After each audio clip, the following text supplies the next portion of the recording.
You want to live, but do you know how to live? You are scared of dying. And tell me, is the kind of life you lead really any different from being dead? Seneca. Oh yeah.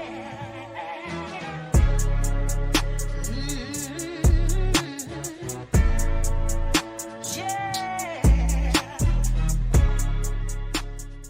Hello and welcome to the first episode of the Full Metal Cast.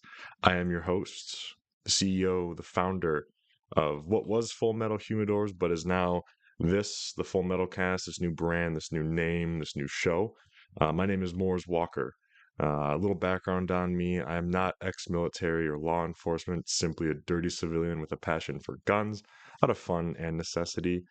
Someone with a huge admiration for the men of 1776, a strong believer in touching grass and going to the gym, an enjoyer of the typical dude shit, cars, motorcycles, music of all genres except country, sorry, cigars, bourbon, goth chicks, tattoos, the usual vices, if you will. So, like I said, used to be known as Full Metal Humidors. If you are familiar with the old socials, and I started Full Metal Humidors because cigars and bourbon were always my vices of choice when I wanted to wind down.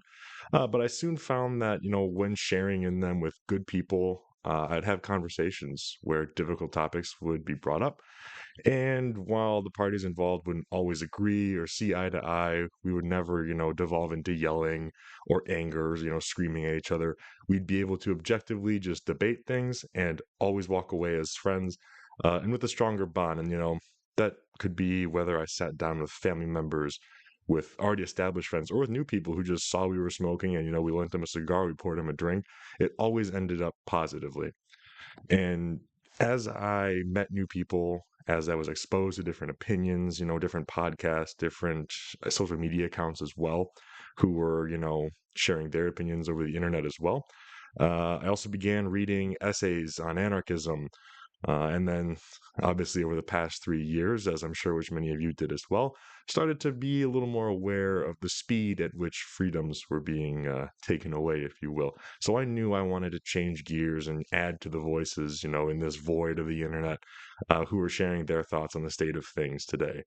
However, I knew that there was one aspect to whatever I created that was going to be a little bit different from some of the media that I frequently consume. And I feel like my lack of military or law enforcement experience or media training in general may help with this. But in short, the apocalypse slash civil war slash violent revolution, is not your purpose. It should not be what you wish for. And if it is, let's fix that. While I find it incredibly important to talk about government in a negative light and give certain topics the attention that they deserve, I always want to bring the show or things back to fun and things that we love to do because that's what's important. And that's what you should focus on in life responsibly. It's so easy to get sucked into dark places while talking about this stuff, or if you spend any amount of time watching TV or on the internet. But it's for that exact reason that I will do my best to follow heavier, more serious topics with some fun, schizo bullshit, if you will, that I enjoy talking about, just, to myself or whether I've had one too many drinks while enjoying a cigar with whoever will listen to me. So that's important, I believe, for many reasons, but mainly, the two ones that I really hold dear are one, you shouldn't let one thing be your personality. The second that happens, nobody's going to take you seriously. You're going to be seen as being incapable, and you very well may be incapable of acknowledging facts or viewing things objectively.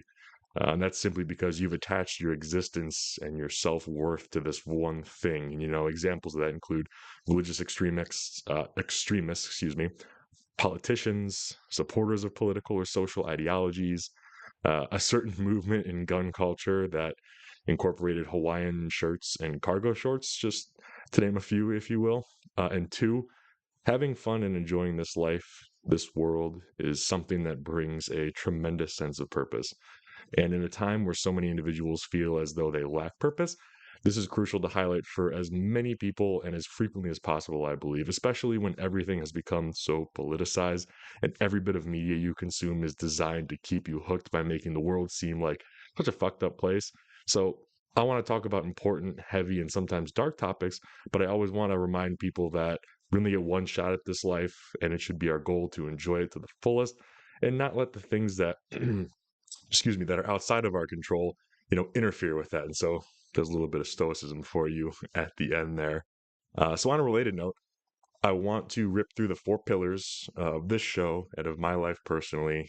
These will form the lens, if you will, in which I view and discuss all the topics on the show, such as guns, government overreach, stoicism, like I just mentioned, being a man, being a warrior, and just life in general. So, number one, memento mori, or translated simply means remember you must die. This quote helps keep things in perspective and it helps me focus on spending my time accordingly. Death is not something to be feared. It's not good or evil. It's something that everything in this plane of existence, must experience. And the only thing to fear is not living your life how you want to. And death helps me keep everything sort of in that perspective so that I don't waste my time worrying about silly little things I can't control or silly things that simply shouldn't occupy my time. So, this mindset is something that's so profound to me. I want to start every show with a Stoic quote on the topic, thus, the quote from Seneca you heard to kick things off here. Number two, pillar number two, freedom greater than or freedom over comfort. Never is it in your best interest in the long run to give up even the smallest perceived freedom for convenience. Convenience, excuse me. Something I will expand upon a little in this episode, but comfort and freedom are in direct opposition with each other at all times. And personally, I have come to terms with the fact that to live in absolute freedom, I will have to suffer. And taking the theoretical to its logical extreme conclusion, confrontation of death is inevitable. So, kind of relaying back to the first pillar, if you will, there a little bit. But if nothing else, history has revealed to us the horrors that humans will have to endure when comfort is purchased with your freedom. And those are worse than dying a free man, in my opinion. Pillar number three, touch grass, go gym. You heard that, monkey people. Short and sweet, but push yourself physically, mentally, and emotionally, and get some fucking sunlight on your skin. Some of you guys are fucking pale. It's good for your health, and you will just be happier. It's scientifically proven. There's many podcasts out there with much smarter people than I am, some I may reference here. But for any boomers out there, this, you've been saying it forever. Phone equals bad. That one's pretty simple. Pillar number four, beware the frailty of man. The full quote goes on to say, their wills are weak, minds young. From Software fans will recognize this as part of a prayer uttered by Vicar Amelia prior to her boss fight in Bloodborne. I love this quote outside of the context of the game. Great game, by the way. Like one of my all-time favorites, hands down. But love this quote because it reminds me that we as mortals are weak, that we are not all-knowing, that we are incapable of seeing anything beyond what is right in front of us. Anything that man touches for these reasons will be flawed. This is important to always remember for two reasons, I believe. First, to avoid falling into what's called the sucker's folly, which in science is a term that simply means to ignore all potential negative impacts and solely focus on the benefits of something or a hypothesis. There will always be trade offs to everything in life. Just one example of humanity falling into this trap mindset would be pharmaceutical interventions with worse side effects than the ailment they treat. So, like, you think of like antidepressants, just one, you hear the long list of side effects you get from taking something supposed to treat depression, and said thing will give you more depression, suicidal thoughts, as well as many other sort of negative side effects. And the second, and really just the second reason for keeping the frailty of man at mind really expands upon the first reason, and that's to avoid wasting resources, time, money, energy, etc., on solutions to problems that do not truly address the root of the issue.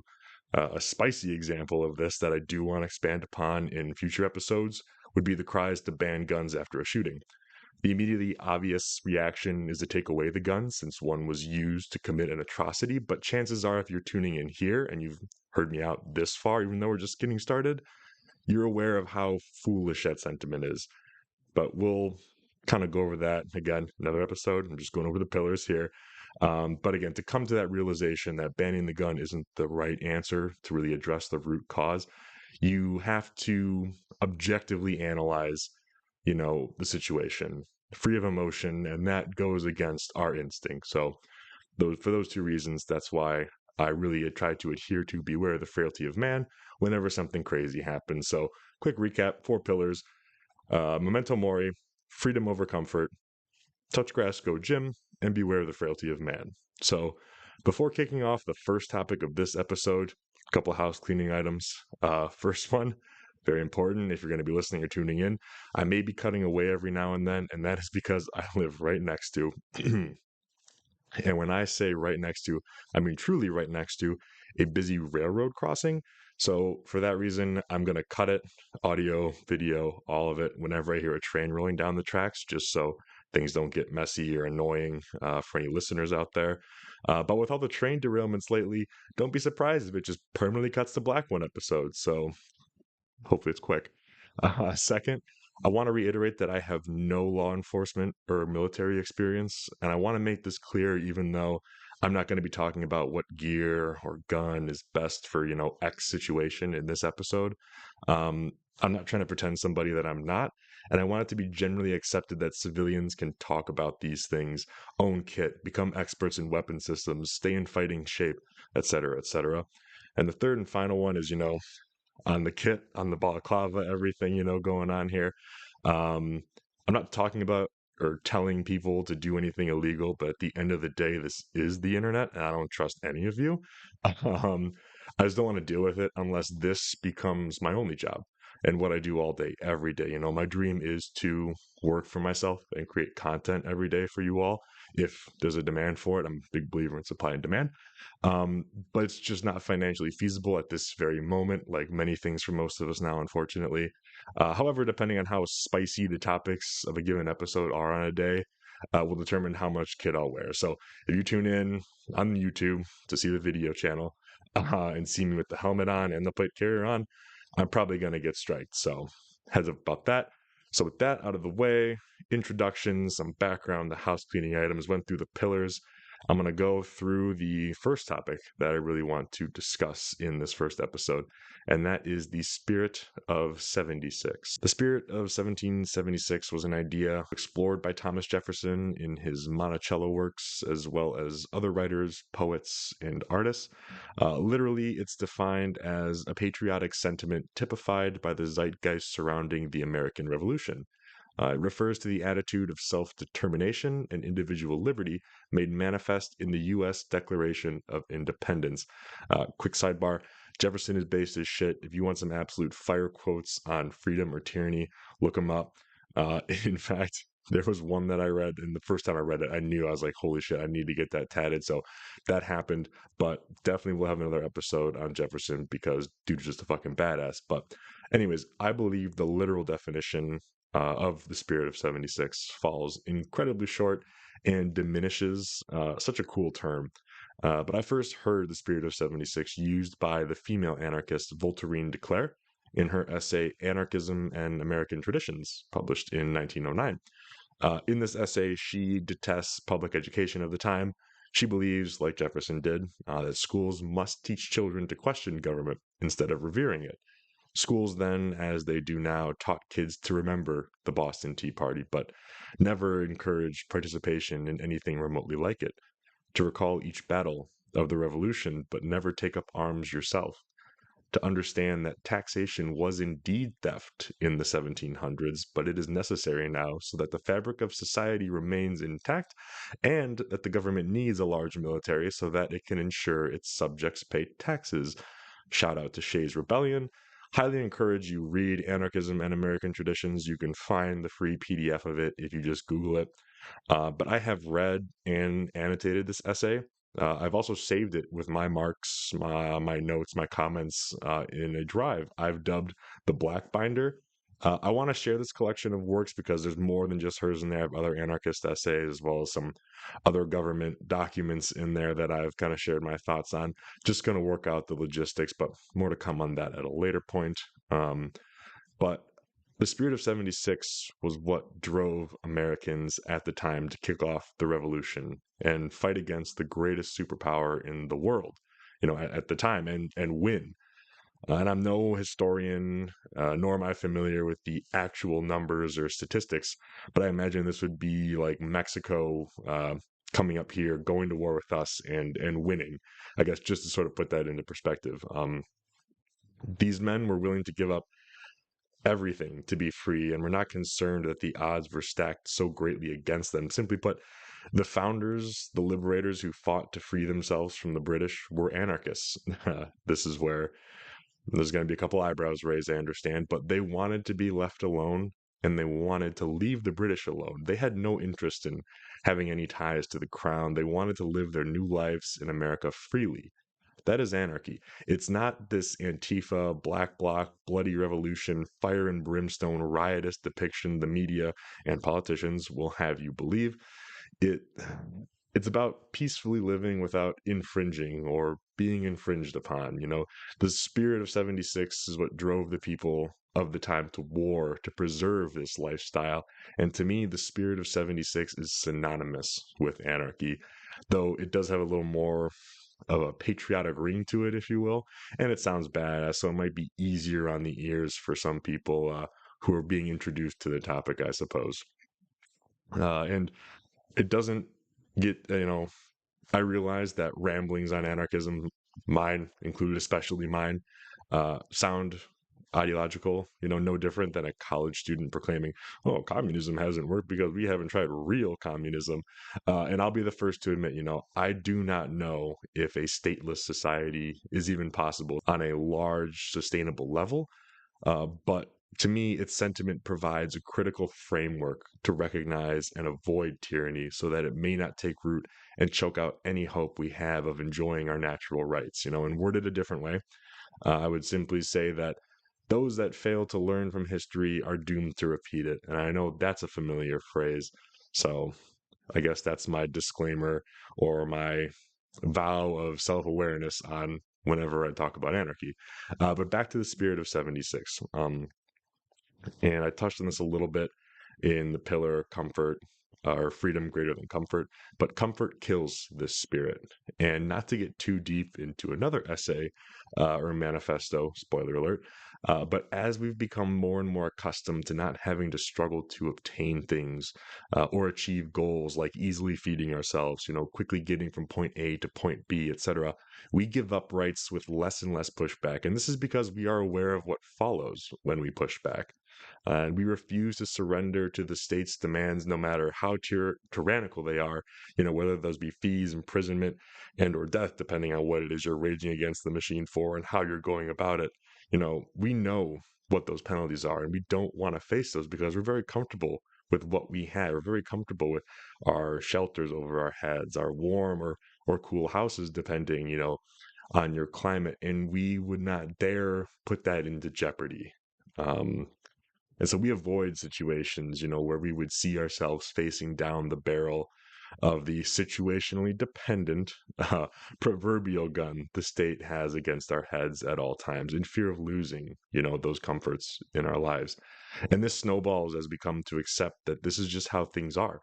And any dissidence is seen as ignorance. So, for example, you're at Thanksgiving dinner or at a family party and you hear, an older, typically older, I guess, family member say, taxation is theft. And indeed it is. But more likely than not, you or the rest of your family mutters, shut up, old man. We all pay taxes. We all do our part. That's how the fucking world works. And indeed it is. But do you vote? Which is another topic, a spicy topic we'll go over in another episode. Do you hate a group of people because they believe in an ideology different than yours? Do you primarily consume and disseminate Republican or Democrat leaning news, red propaganda on social media?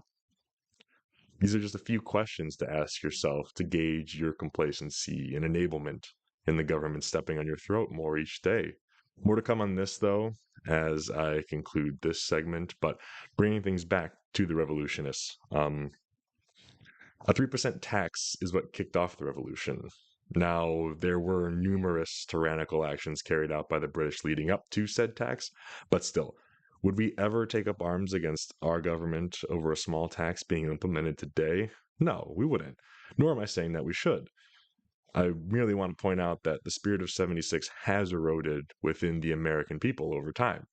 And we have watched as our government, and providing more recent examples here, we've watched as they've poured tens of billions of dollars and entered into what is an inevitable nuclear conflict. We've now seen younger generations, not being able to afford a house or even groceries with inflation running rampant. The state has amassed a legion of tax collectors cleared to use deadly force that outnumbers the Canadian army and growing. And the list goes on and on. We continue watching as the government encroaches on our freedom as major legislation is passed, taking away more and more rights each day, making the tax on tea look like a drop in the bucket, an insect, a grain of sand on a massive beach, essentially. And oh, by the way, not like this matters at all, but any of those examples I just mentioned, did you vote for any of those? Did you sign off on saying, yo, yes, go right ahead, big daddy government, go give Ukraine all that money, give the IRS free reign to kick my door down and shoot my dog? No, he didn't. And what I don't want is, and what I'm not trying to say is that we need to take up arms and threaten our representatives. This is an important point I want to make because unlike many, I do not think the answer to this, or to school shootings, which is going to be another topic for another episode, um, is more guns necessarily. While more guns definitely won't hurt so long as we know how to use them, huge asterisk there. I believe there are enough guns in the hands of civilians already to drive positive change without violent revolution. And what I believe needs to happen is a shift in mindset at a cultural level. We need to come to terms with the fact that we as individuals are responsible for ourselves and the outcomes in our lives. The government has no accountability. They answer to nobody despite what you're told or what you tell yourself about checks and balances. They can write, rewrite, and interpret their own rules as they see fit. And we've seen this with the ATF pistol brace ruling as well as with Roe v. Wade. Now, I see more eyebrows being raised. I'm going to tell you why I picked those two very different examples. And I like to use those at the same time when I go about talking about this topic because I like to think that while bringing them up at the same time bridges the gap between two groups who typically exist on opposite ends of the spectrum. But in both cases, I truly believe that you have every right to do what you want. That so long as, again, another huge asterisk here, so long as you do not infringe on others, whether that be using a certain attachment on your weapon or seeking medical intervention. You should be able to do whatever you want to and for yourself because you should have the freedom to choose. The government shouldn't be able to, nor was it ever its job to tell you what piece of plastic you put on your shoulder is acceptable or mandate what you can do to your body. It's simply not up to them to decide what is best for you. Nobody can make that decision but you. And so, to further draw similarities, as if it wasn't clear enough, the ATF originally approved the use of pistol braces on rifles with barrels under 16 inches in lieu of a stock. Then a few years later, they circled back and said, JK, pay us hundreds of dollars or go to jail, felon.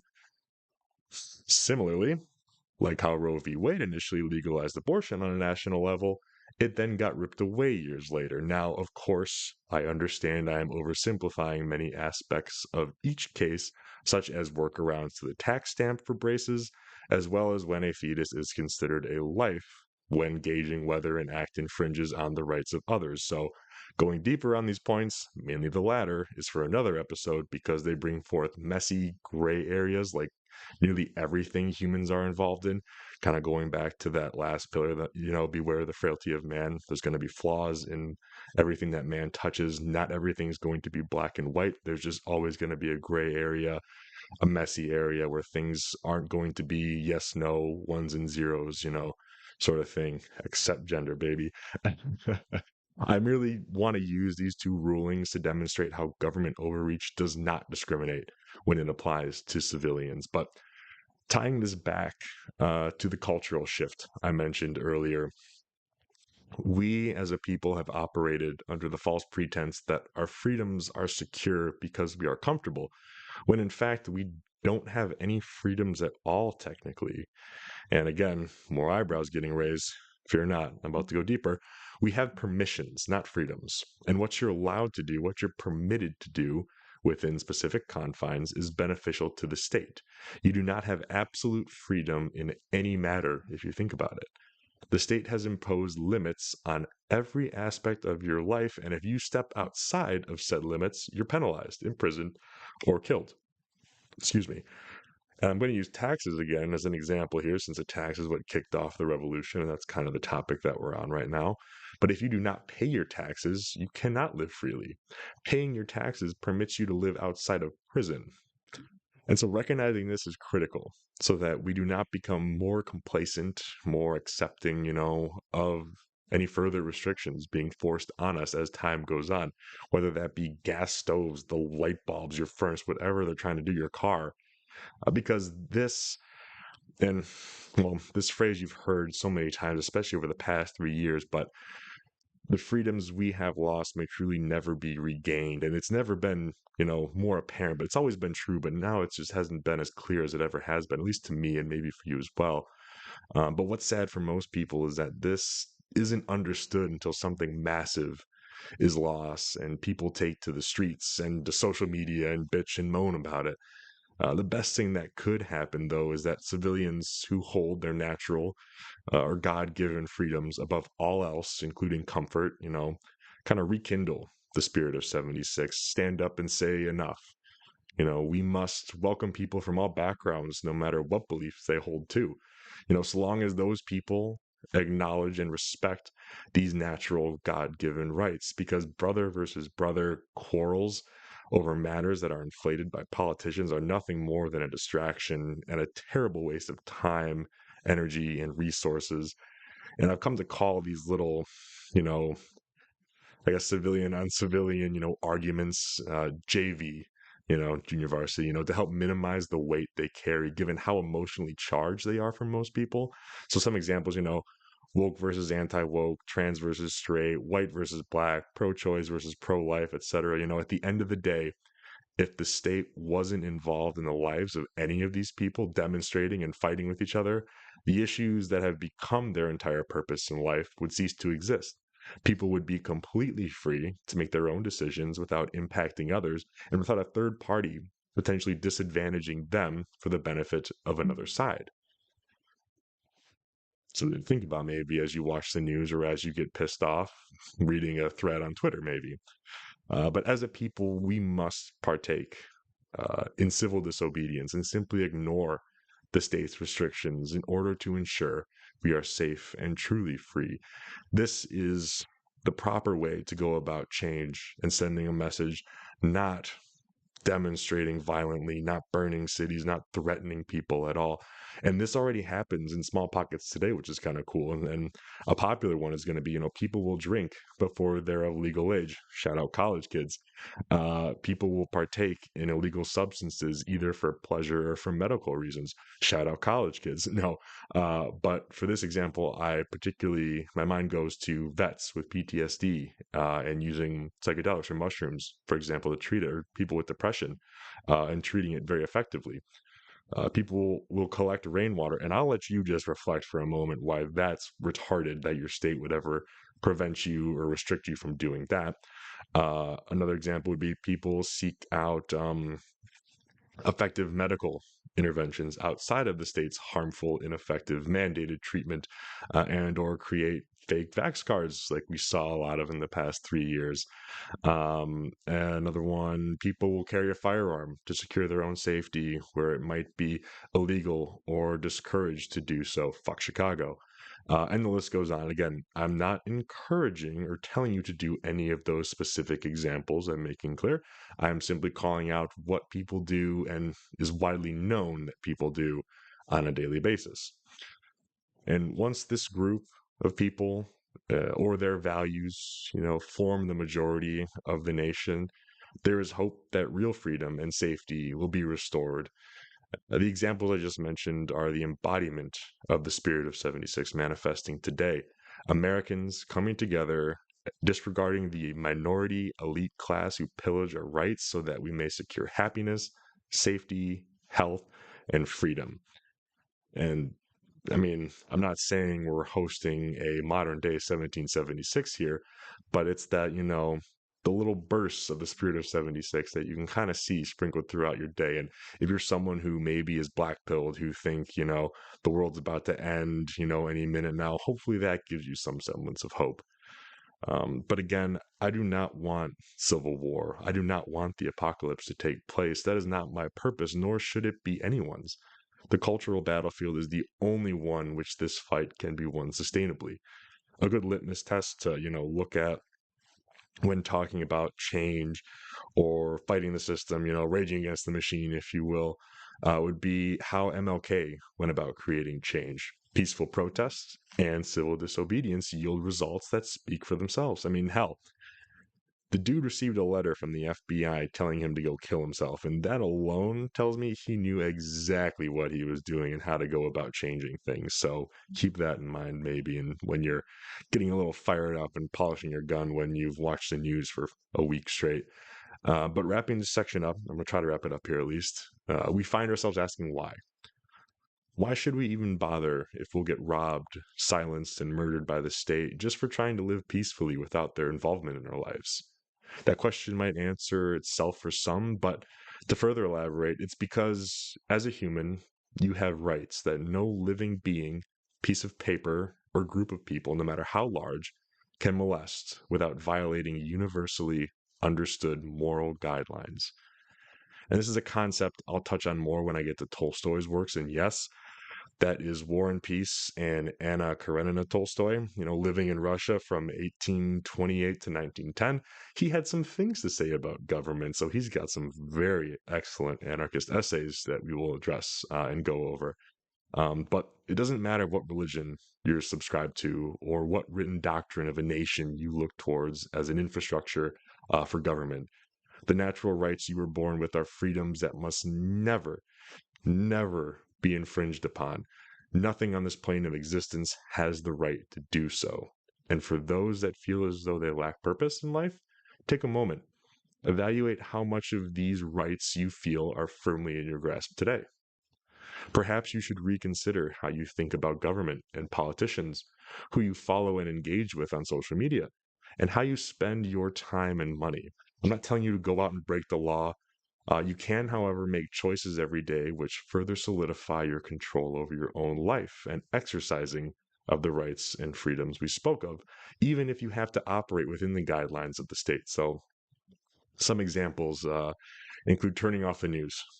It's a really, really hard one. Don't get me wrong, but turn that shit off. TV, your phone, because you're going to follow accounts, you're going to follow, media that's leaned a certain way.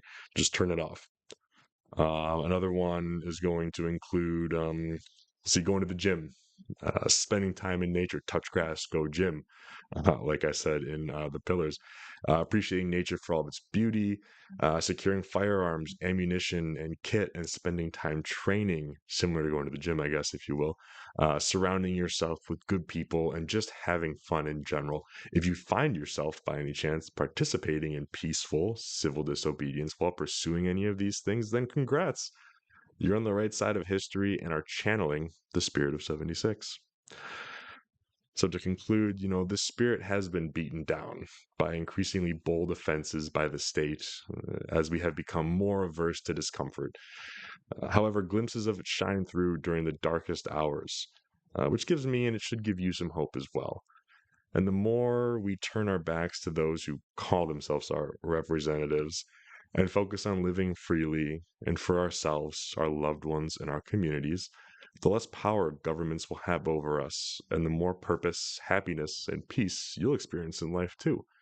I can attest that, and that concludes the spirit of 76. So, monologue over. I'm going to go into another little fun thing here, but I can just attest that I've moved around a couple times now in the past year. And in the latest move, I made a very conscious decision not to purchase a TV, not to bring one with me, not to have any sort of way to watch the news at all.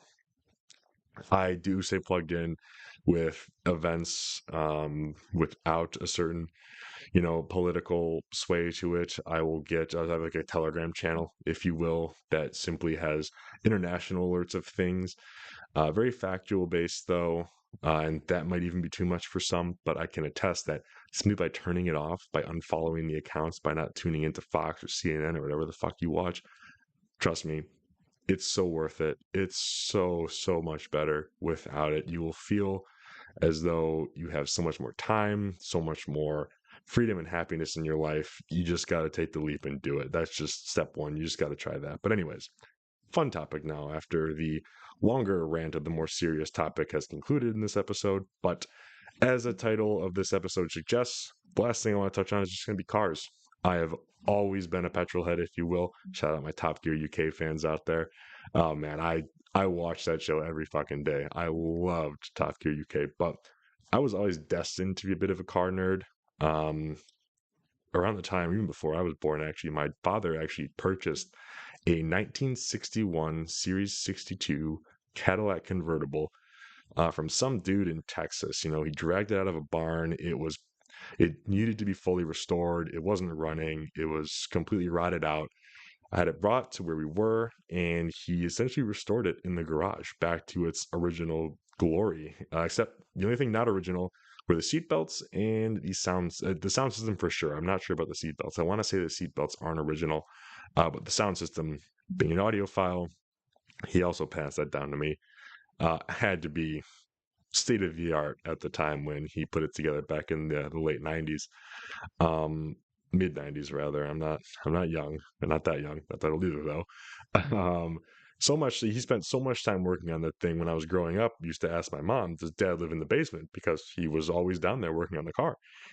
But I do remember, and even through all the concussions I've had, I do very clearly remember sitting in the back seat of that thing and going to Dairy Queen whenever it was warm out, in the summer with the family, listening to either Rush or Yes or some other, classic prog rock that my dad was super into. But that was like my very first taste of, the joy that driving and cars can bring. And then as I grew up, my first car was a 2002 Explorer, and wasn't a classic car, wasn't a fast car, wasn't an enthusiast car by any means, but just having the freedom to get in, to roll down the windows, to play your music, it provided such a sense of happiness and just carefree, sort of energy to it. And I think the only time I really don't enjoy driving is traffic, of course, or when I'm on a shitty road. And that might just be the state creeping its way back into, the things that we enjoy. But I hit a pothole, man. I lose my fucking shit. I'll be the first to admit it. I feel like my car's falling apart because someone can do their fucking job and keep the roads up. But to bring it back to the fun thing, cars have always been just sort of like an escape from the bullshit of life, from work, from the noise you hear on TV and all that stuff. And as I, progressed in my cars, and as I was old enough to then get insured and then drive, the Cadillac. By the way, that thing has no airbags, but like 4 or 5 ashtrays in it, which is and all each ashtray has its own cigarette lighter, by the way. The thing's fucking electric. And so when I was old enough to drive it, you better believe all the boys jumped in that, top down, cruising, down, busy sort of city areas with everyone smoking cigars, bumping music. That was absolutely iconic, absolutely electric. And so cars have always just been that thing for me before it was really guns, honestly. And so first car I really ever bought with my own money. So the Explorer as well as a Taurus, 2008 Ford Taurus, were cars I was lucky enough to have my parents, hand down to me and purchase for me so that I had a form of transportation. All bulletproof cars, by the way. And I think that might have been the reason why I stuck with Ford for so long, to be honest with you, because after the Explorer, after the Taurus, the first car I actually bought with my own money was a 2005 bright red Mustang GT convertible. Of course, it wasn't a stick. And I loved that thing. I got absolutely raped by a dealership, though. It was a trade in, and they had it sitting around. I found it on Facebook Marketplace. I drove it. I fell in love with it. I got charged up the ass for something that I really shouldn't have paid as much as I did for it, but I still loved that car.